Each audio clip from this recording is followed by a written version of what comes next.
તો જો ફ્રેન્ડ્સ, મેં છે ને ઘરે દહીંવડા બનાવેલા. ચાલો તમને બતાવું કેવી રીતે મેં બનાવેલા. તે રેસીપી તો મેં નથી બનાવી, પણ આ મેં સર્વ કરેલો છે, તો મેં કેમ ચાલો તમને બતાવી આપું.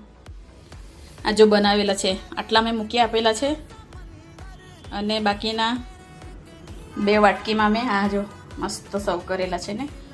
જો ચટણીને મેં બધું લખી આપેલું છે, અને આ મીઠી ચટણી અને તીખી ચટણી મેં ઘરે જ બનાવેલી છે.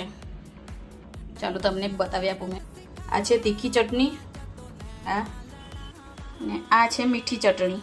જો મસ્ત ને.